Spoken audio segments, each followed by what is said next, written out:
Today, round 9 in the Bill Super Tournament was a very interesting day with two decisive results. Black won both of the games. The game of the day was, in my opinion, Raport Elianov, which was remarkable in many ways, especially the speed at which both opponents played was quite astonishing. The opening was Meran, just like yesterday in the game of Raport against Navarra, and this time Richard Raport prepared a different system: e3, knight b7, queen c2, and bishop d6, g4. And this well-known gambit is not played so often at the top level anymore, and undoubtedly Raport was trying to surprise his opponent with his opening choice. Knight takes g4, rook g1, knight takes h2, queen f6 is a different move. This was tried a couple of times at the highest level by different people, including Vishy Anand.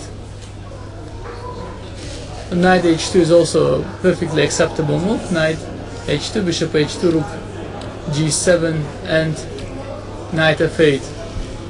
And after knight f8, black's idea is knight g6, and well, I mean, there is some theory in this line. I will not delve into the details too much, but well, the opponents were blitzing their moves, so I assume they were both in their preparation.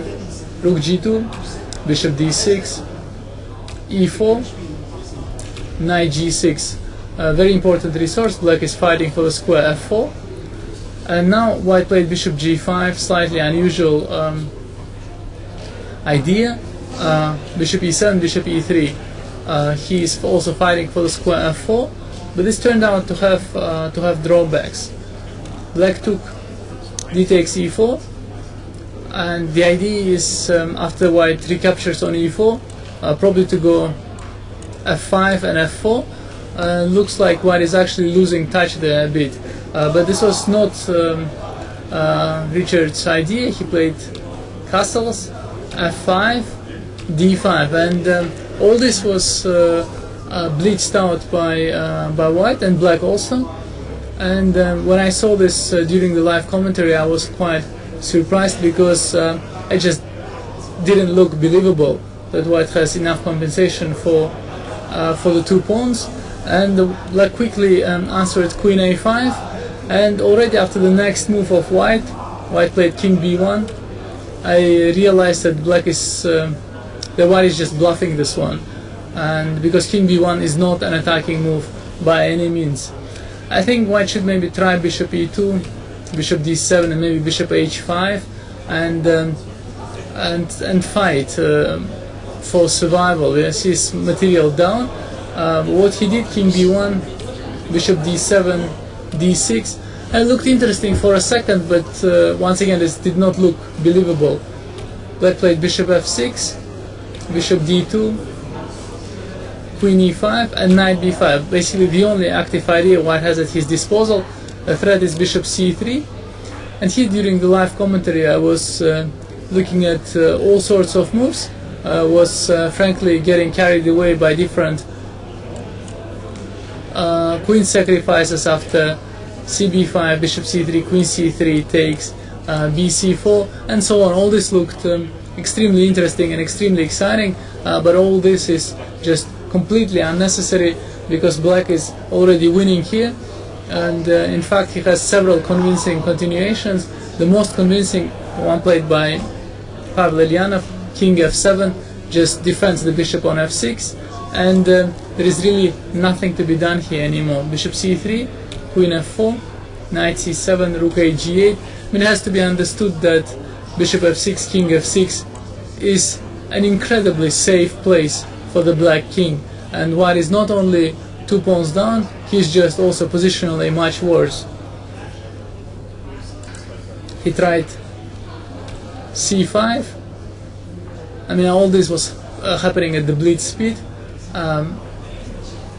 Black did not hesitate, also played bishop c3, queen c3, knight e5. and yeah, and it just transpires that also f2 is hanging, and there is nothing to be done anymore. So they quickly followed rook g8, rook g8, bishop e2, queen takes f2, queen e5, queen takes e2, and after rook h1, queen d3. What actually resigned turned out that, well, after king a1, black has queen h3, and there is mate on g1, and after king c1, well, there are plenty of winning continuations. Probably the easiest is queen e3 check, and then rook g1 check, and black thwarts all the threats and remains many pawns up in a clearly winning ending. So this was interesting for many reasons, chess-wise, but also otherwise. I have rarely seen a strong grandmaster blitz out 28 moves with white and resign, so something clearly went wrong with preparation of Richard Rapport today, and well, gave us this highly entertaining game. So I hope you enjoyed this game, and see you around. Take care.